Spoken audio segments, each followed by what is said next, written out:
నమస్తే. ఇన్నాళ్ళు నన్ను సపోర్ట్ చేస్తూ, ఎంకరేజ్ చేస్తూ మీ ప్రేమని నాకు అందిస్తున్న ప్రతి ఒక్కరికి కృతజ్ఞతలు. అలాగే ఈ వీడియో కూడా ఖచ్చితంగా మీకు ఉపయోగపడుతుంది. లైక్, షేర్ అండ్ సబ్స్క్రైబ్ చేసి మీ సపోర్ట్‌ని నాకు అందించండి. అలాగే ఈ వీడియో పట్ల మీకున్న అభిప్రాయాన్ని కామెంట్ సెక్షన్‌లో కామెంట్ చేసి తెలియజేయండి. ఇప్పుడు వీడియోని చూద్దాం. నమస్కారం. అమ్మలగన్నయమ్మ ముగ్గురమ్మల మూలపుటమ్మ అయిన లలితా త్రిపుర సుందరీదేవికి సైన్యాధిపతి మన వారాహి అమ్మవారు. అమ్మవారిని కాదు మనందరినీ కూడా వారాహి అమ్మవారు రక్షిస్తారు. మరి మనకి ఆర్థిక ఇబ్బందులున్నా, భూ వివాదాలున్నా, కోర్టు సమస్యలున్నా వారాహి అమ్మవారి ఆరాధనతో అవన్నీ కూడా పరిష్కరింపబడతాయి. మరి అమ్మవారిని వారాహి అమ్మవారిని పూజించడానికి అత్యంత మహిమాన్వితమైన రోజులు జూలై 6 నుంచి గుప్త నవరాత్రుల రూపంలో మనకి అందుబాటులో ఉన్నాయి. మరి ఆ రోజుల్లో అమ్మవారికి చక్కగా 9 రోజులు హోమాలు, అలాగే త్రిపురాంతకంలో మహాపూర్ణాహుతి చేసుకోబోతున్నాం. వివరాలకి మమ్మల్ని సంప్రదించగలరు. నమస్తే, వెల్కమ్ టు అవర్ ఛానల్. నేను పద్మిని. ప్రస్తుతంతో పాటు ప్రముఖ ఆధ్యాత్మికవేత్త, ప్రముఖ న్యూమరాలజిస్ట్, లక్ష్మీ నరసింహస్వామి ఉపాసకురాలు శ్రీమతి స్రవంతి గారు మనతో పాటు ఉన్నారు. మాట్లాడదాం. నమస్తే అక్క. నమస్తే పద్మిని. అక్క, తలరాతని మనం పుట్టక ముందే విధాత రాసేసే పంపిస్తాడు అనేది వింటూ ఉంటాం కదా. తలరాత డెఫినెట్ గా పాపపుణ్యాల ఆధారితంగా రాసేస్తాడు బ్రహ్మ. అయితే మరి తెలుసో తెలియకో తప్పులు చేసి పాపాలని అనుభవించేటటువంటి పరిస్థితి ఉంటే నా తలరాత ఇంతే అని బాధపడుతూ ఉంటారు కదా. ఇంకో ప్రత్యామ్నాయం లేకపోతే గనక, ఒకవేళ భగవంతుడిని ఆశ్రయించిన తలరాత మారదు అనుకుంటే భగవంతుడు అస్తిత్వం మీదనే అది ఇబ్బంది పెట్టేటటువంటి పరిస్థితి ఉంటుంది. ఖచ్చితంగా మార్చుకోవచ్చు కదా, కానీ ఏదో మార్గం ఉంటుంది, తెలియని ఒక ట్రిక్ ఏదో ఉంటుంది. అదేంటో చెప్తారా? ఎంతో కొంత మార్పు రావడానికి. తప్పకుండా చెప్తాను పద్మిని. ఎందుకంటే చాలా మంది నాకు అంటే నా బ్యాడ్ టైం స్టార్ట్ అవుతుంది అనుకున్నప్పుడు హారోస్కోప్ వాళ్ళకి చూపిస్తే అమ్మ పోయిన తర్వాత నెమ్మదిగా ఇంకా ప్రాబ్లమ్స్ స్టార్ట్ అయిపోయినాయి మీద మా ఇంట్లో. నాకు అయితే చూపిస్తే ఇంకొక 2-3 years ఇట్లానే ఉండాలి, ఇంకొక 4-5 years ఇంతే బాధలు ఉంటాయి, ఇంకా బాధలు ఉంటాయి అని చెప్పినప్పుడు నాకు తోచిన అదేంటి అని అంటే, లేదు, భగవంతుడిని పాదాలు గట్టిగా పట్టుకోవాలి, ఎంత ఇబ్బంది ఉన్నా సరే. ఆయన అయితే మాత్రం నరే నీకు చాలా ఇబ్బందులు, నేను నా దగ్గరికి రాకు అని అయితే అన్నాడు కదా. మనుషులు అంటారు నీకు ప్రాబ్లమ్స్ ఉన్నప్పుడు మా దగ్గరికి వస్తే మేము మాత్రం ఏం చేస్తామనో, లేకపోతే మేమేమి చేయలేకపోతున్నాము, మేమేం చేయలేమను అంటారు, కానీ భగవంతుడు మాత్రం అట్లా అన్నాడు. అదేగా తేడా భగవంతుడికి. అయితే నేను అప్పటిదాకా బాబా గారిని, సాయిబాబా గారిని మాత్రమే పూజించేదాన్ని. లలిత సహస్రం చదవడము, చండీ హోమాలు అవి అటెండ్ అవ్వడము, అలానే విష్ణు సహస్రనామం చదవడం అది అలవాటు. కానీ నేను ఏ ప్రాబ్లంకి ఏ పూజ చేసుకోవాలి, ఎలా మనం బయటికి వెళ్ళాలి అనేది నేను చాలా జాగ్రత్తగా ఇలా ఇది చేద్దాము అనేది నేర్చుకుని నా అంతటి నేను చేశాను. అంటే వెంకటేశ్వర స్వామిని ప్రతి శనివారం ఎటువంటి పరిస్థితుల్లోనూ ఆరాధించడం, ఆయనకి నచ్చిన పూజలు చేసుకుంటూ ఉండడం. సాటర్డే ఖచ్చితంగా ఆనియన్ ముట్టుకోవద్దు ఎటువంటి పరిస్థితుల్లోనూ. అలానే బయట ఫుడ్ అస్సలు తినను. శనివారం నాడు అస్సలు తినను, మాక్సిమం అవాయిడ్ చేస్తాను. అలా నేను చాలా అంటే ఒక్కొక్కటి నేర్చుకుంటూ వచ్చాను. అలా చేయడము, కొంచెం ముందుకెళ్ళడము, కాస్త ఊపిరి రావడము. ఇప్పుడు ఏదైనా కూడా మనకి సమస్య ఉందనుకో, బయట ఎవరో హెల్ప్ చేయడం మాట పక్కకు పెట్టు, మనంతట మనకి స్ఫురణకి రావాలి కదా, మనం ఏం చేస్తే ఈ ప్రాబ్లం నుంచి బయటపడతాం అనేది తెలియాలి మనకి. కరెక్ట్. అలా అలా అలా నెమ్మదిగా నేనే చూసుకోవడం, నేనే ప్రాబ్లమ్స్ అన్ని సాల్వ్ చేసుకోవడము, ఏ ప్రాబ్లం అయినా కూడా సాల్వ్ చేయగలుగుతాను అనే నమ్మకము అనేది చిన్నప్పటి నుంచి ఉంది. దాన్ని కోల్పోకుండా ఉండడం కూడా గ్రేట్ కదా. మనకి చాలా సమస్యలు ఉన్నాయనుకో, దాన్ని ఎలా కోల్పోకుండా, మన ధైర్యం కోల్పోవద్దు. ముందు బ్రెయిన్ అసలు పని చేయకుండా ఉండే పరిస్థితి వచ్చేస్తుంది. ఆ ధైర్యం ఉండాలి అంటే మాత్రం భగవంతుడి అండ కంపల్సరీగా ఉండాలి.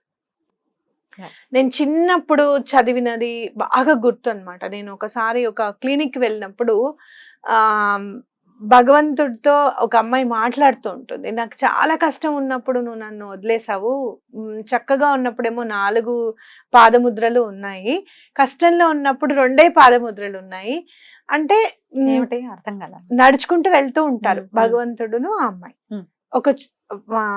ఒక చోట, చాలా కష్టాలు వస్తాయి, కష్టాలు వచ్చిన తర్వాత మళ్ళీ కష్టాలన్నీ తొలగిన తర్వాత భగవంతుడు కనిపిస్తాడు అనమాట. అర్థమైంది. అయితే నాకు నేను కష్టంలో లేనప్పుడేమో నాతో పాటే నడిచావు, 4 పాదముద్రలు ఉన్నాయి. నేను కష్టంలో ఉన్నప్పుడు మాత్రం 2 పాదముద్రలే కనపడుతున్నాయి. అంటే నువ్వు వదిలేసి వెళ్ళిపోయావు అనమాట. అంటే ఆయన అంటాడు, లేదు అప్పుడు 4 పాదముద్రలు ఉన్నాయి, నువ్వు నా పక్కన నడుస్తున్నావు, కష్టంలో ఉన్నప్పుడు నేను ఎత్తుకుని నడిపిస్తున్నాను అంటే, అందుకే నీ పాదముద్రలు లేవు, అవి నావి అని చెప్తారు. ఇది నా మనసులో చాలా బలంగా నాటుకుపోయింది. అందుకే పిల్లలకి బుక్స్ ఇవ్వండి అని చెప్తాను చూసావా, చదివింది ఎప్పుడైనా సరే మన మనసులో అలా కూర్చుండిపోతుంది అనమాట. సో అది నా మనసులో బాగా నాటుకుపోయింది. నేను కష్టంలో ఉన్నప్పుడు భగవంతుడు నన్ను వదలడు అనేది నా మనసు చెప్పింది. అదే నేను గట్టిగా నమ్మాను పద్మిని. ఇంకంతే, ఎవరు ఏ పూజ చెప్తే ఆ పూజ చేయడం. మా అత్తయ్య చెప్పింది నాకు, శివుడిది 3 సోమవారాల పూజ చేయమ్మా, బాగా కలిసి వస్తుంది అని అంటే అది చేశాను. ఇంకా చాలా రామకథ చేశాను, ఎన్నో. ఇంకా ఇక అంటే అమ్మ లేదు కదా, ప్రాబ్లమ్స్ ఉన్నప్పుడు రిలేటివ్స్ ఎవరి దగ్గరికి రారు కదా, ఫ్రీ టైం అన్నమాట. మనం ఫ్రీ టైం అసలు చాలా హ్యాపీగా ఉండే టైం అదే. మహానుభావులు వదిలేస్తారు. మార్నింగ్ ఈయన ఆఫీస్ కి వెళ్ళిపోయేవారు కదా, ఈవినింగ్ వరకు ఈయన వచ్చేదాకా ఫ్రీ. చిన్న పాప మా ఆదిత్రేమో, ఇంకా దాన్ని ఒళ్ళో పడుకోబెట్టుకుని కూడా పూజ చేసుకున్న రోజులు ఉన్నాయి. ఎక్కడ వదిలేదాన్ని కాదు భగవంతుడి నామాన్ని. అయితే ఇంకోటి కూడా, ఇంట్లో బాగా లక్ వచ్చేవి ఏవి అనేది కూడా దృష్టి పెట్టడం అనేది అలవాటైంది నాకు.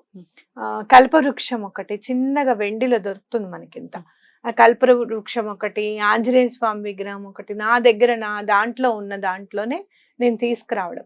అలాగే భగవంతుడికి ఏదైనా ఇవ్వాలి అంటే మనం చాలా ఉన్నవాళ్ళమనో, లేకపోతే మనం కాదనము, ఈ మాట వాళ్ళని అడిగితే వాళ్ళు కాదనరండి అని చెప్పి కొంతమంది అడిగేవాళ్ళు అనమాట. ఇట్లా పాదుకలు చేస్తున్నాం స్రవంతి, మీరే చేయిస్తే మంచిది బాబా గారికి వెండి పాదుకలు అని చెప్తే, అది నాకు చాలా పెద్ద అమౌంట్ పద్మిని అప్పుడు. అయితే ఎంత టైం ఉందండి అని అడిగితే, ఒక 4 months లో చేయిద్దాం అనుకుంటున్నాము అని అంటే, నేను ఏం చేశానంటే ఎప్పుడు నా దగ్గర డబ్బులు ఉంటే అప్పుడు వెండి కొనడం స్టార్ట్ చేశాను. ముద్ద వెండి ఉంటుంది కదా, కొనేదాన్ని. అంటే ఎప్పుడు నా దగ్గర మిగిలితే అవి కొనేదాన్ని. లేదు ఏదైనా హోటల్కి వెళ్దామని నేను అనేవారు అనుకో, ఇవాళ హోటల్కి వద్దండి, అదేదో నేను ఇంట్లోనే చేస్తాను అని చెప్పి ఇంట్లో చేసి హోటల్కి వెళ్తే మనకి ఎంత ఖర్చు అవుతుంది అని ఆ డబ్బులు తీసుకొని దాచేదాన్ని అనమాట. అట్లా వెండి పాదుకలకి 4 months లో నేను డబ్బు దాచి వెండి పాదుకలకి ఇవ్వడం. అక్కడి నుంచి మార్పు చాలా ఉంది పద్మిని. ఎందుకంటే భగవంతుడు అలా పాదాలు ఇచ్చాను కాబట్టి ఇంత స్ట్రాంగ్ గా నిలబెట్టాడేమో మళ్ళీ. అంటే ఎక్కడ కూడా నా దగ్గర వదలలేదు అసలు. అలా పట్టుకోవాలి. ఇక్కడే తప్పు జరుగుతుంది అక్క. కష్టం ఉన్నప్పుడు అసలు ఇంకా ఇంత కష్టం ఇచ్చాడు దేవుడు లేడు, ఏం లేదు అనే వాళ్ళు ఉంటారు. ఇంకెవరు కాపాడతారు కదా, ఎవ్వరు కాపాడరు. కూరుకుపోయి ఇక్కడే ఆ పట్టుకోవడంలోనే వైక్లభ్యం వస్తుంది. మనసు వినదు. ఎట్లా దాన్ని కంట్రోల్? మనసుని వినదు అంటే మనసుని అధీనపరుచుకోవాలి. ఒక్కటి గుర్తు పెట్టుకోండి, కనిపించే వాళ్ళు మీరు ఆల్రెడీ చాలా అంతకు ముందు హెల్ప్ చేసిన వాళ్ళే మీకు హెల్ప్ చేయట్లేదు ఇప్పుడు. భగవంతుడికి మనం ఏం చేసామని ఆయన వెంటనే హెల్ప్ చేయాలి? అదే కదా, ఇది క్వశ్చన్ మార్క్ కదా. రోజు దీపం పెడుతున్నాము, మన నైవేద్యం పెట్టి మనమే తింటున్నాము, ఆయనకంటూ ఏం చేసామని చెప్పి మనం ఆయనకు చేయాలి? అవునా కదా? ఆయన మనకి వెంటనే ఎందుకు చేయాలి అనేది పట్టుకుంటే ఏం చేయాలి? అది ఇప్పుడు భగవంతుడు ఇచ్చినవే కదా ఇవన్నీ, ఆయనకి మళ్ళీ ఇస్తా పాప ఆయన కూడా తిండు, బాబు నువ్వే తిన్నాక ఎందుకు అంటాడు. అవును, మరి ఆయనకి ఏం చేయాలి? అది ఒక్కటి, మనసులో నువ్వు తప్ప ఎవ్వరు లేరు అనే నమ్మకాన్ని నిలబెట్టుకోవడం. నువ్వు భగవంతుడికి ఏదైనా ఇస్తున్నావు అనంటే అది నీ నమ్మకం మాత్రమే. నీ భక్తి అనేది ఏంటో తెలుసా?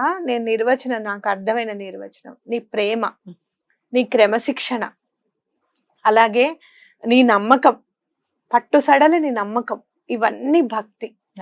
అర్థమైందా?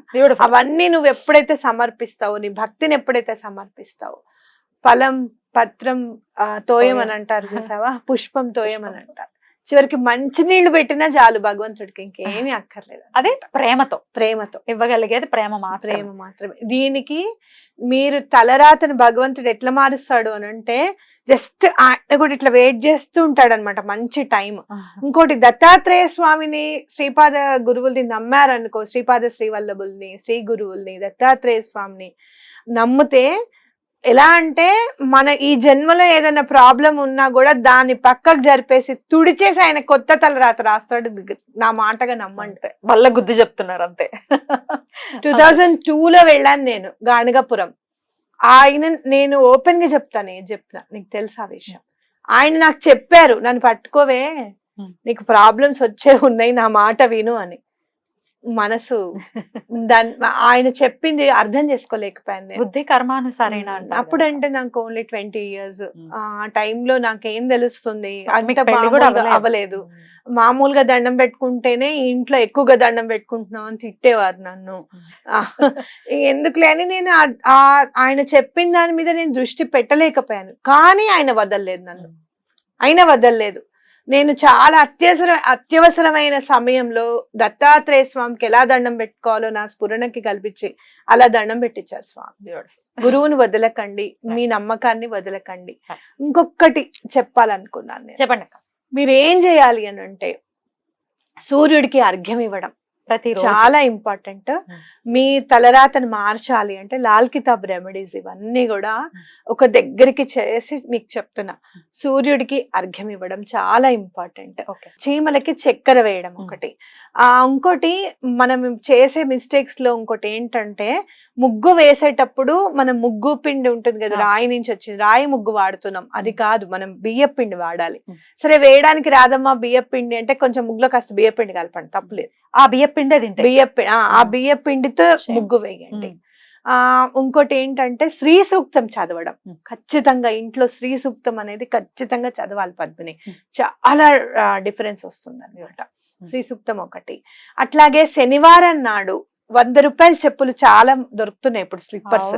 అవి కొని దానం చేయడం. కొన్ని శనివారాలు పెట్టుకోండి.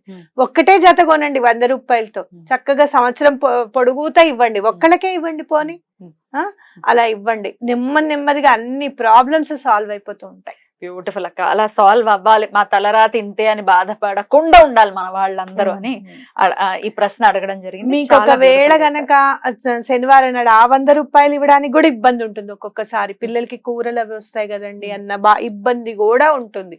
అలాంటప్పుడు మీరు ఏం చేస్తారంటే, ఏదన్నా గుడి ఆవరణలో చీపురు పట్టి ఊడ్చి అక్కడ ముగ్గు వేయడం, ఇలాంటివి చేస్తే తలరాత తప్పకుండా మారుస్తాడు భగవంతుడు. చాలా అద్భుతంగా చెప్పారు. ఇవి చేద్దాం, అవి చేసేసాం, ఈ పూజలు చేస్తాం, ఇక్కడ తిరిగేసాం, అక్కడ తిరిగేసాం, అవ్వట్లేదు అని నెపం దేవుడి మీద నెట్టద్దు. ఇంకొకటి, పూజ ఎప్పుడైనా మనం చేసుకోవాలి. మీకు డబ్బులు ఇచ్చేస్తాం వాళ్ళు చేస్తారు అవన్నీ కాదు. మీరు ఎప్పుడైనా గ్రహ దోషాలు రిమూవ్ అవడానికి మీరు చేస్తే గనక, ఆ గ్రహానికి సంబంధించిన దైవం ఎవరో అని అడిగి ఆ జపం చేసినప్పుడల్లా ఆ దైవానికి మీరు ఇంట్లో పూజ చేయడం, ఇలాంటివి చాలా ఇంపార్టెంట్. డబ్బు ఉంది కదా అనేసి విరజిమ్మేయడం అట్లా చేసుకోకూడదు. ఎందుకు ఈ క్వశ్చన్ నేను నా గురించి ఎందుకు చెప్పానంటే, నేను బాధపడుతున్నప్పుడు నాకు తెలియకుండానే నిజంగా అలాంటి జ్ఞానాన్ని ఇచ్చిన అమ్మవారికి నిజంగా ఎప్పటికీ రుణపడి ఉంటాను పద్మిని. అలా నాకు ఎవ్వరు చెప్పలేదు, నాకు ఓన్ గా నేను ఇది చేద్దాం ఇది చేద్దాం అనుకుంటూ చేసుకుంటూ వెళ్ళాను. భగవంతుడి అనుగ్రహం, అనుగ్రహం అంటే మామూలు అనుగ్రహం కాదు అది. నేను ఇప్పుడు ఈ పొజిషన్ లో నేను ఉంటానని నేను కలలో కూడా నేను అనుకోలేదు. అసలు ఓపెన్ గా చెప్తున్నా, నేను ఇల్లు కట్టుకుంటానని పొరపాటును కూడా నేను అనుకోలేదు. మీరు అది ఖచ్చితంగా రాసి పెట్టుకోండి. సాయి వైపుకి 1 అడుగు వేస్తే సాయి మీ వైపు 100 అడుగులు వేస్తాను అని చెప్తూ ఉంటారు, వింటూ ఉంటాం కదా మనం. అక్షర సత్యం అది. అండ్ మోర్ ఓవర్ మనం ఎప్పుడు కూడా సాయిబాబా గురించి చెప్తూ ఉంటే, ఎవరో ఒక్కళ్ళన్నా రాస్తున్నారు సాయిబాబా గురించి. అంటే ఆయన నమ్మడం ఏంటి, ఆయన ముస్లిం కదా, ఫకీర్ కదా, ఇవన్నీ రాస్తున్నారు. మీరు రాసి పెట్టుకోండి. తెలుగు వారు దత్తాత్రేయ స్వామిని మర్చిపోయినాడు. అసలు దత్తాత్రేయ స్వామి ఆయన ఎవరు అని అడిగే పరిస్థితుల్లో ఉన్నప్పుడు మళ్ళీ గురు పరంపరని తీసుకొచ్చింది సాయిబాబా గారు. ఆయన వల్లే మళ్ళీ గురు పరంపర అనేది పరిడవిల్లునట్టుగా ఇది మన వాళ్ళందరికీ ఉపయోగపడాలని మనస్ఫూర్తిగా కోరుకుంటూ, థ్యాంక్ యూ సో మచ్ అక్క. నమస్తే.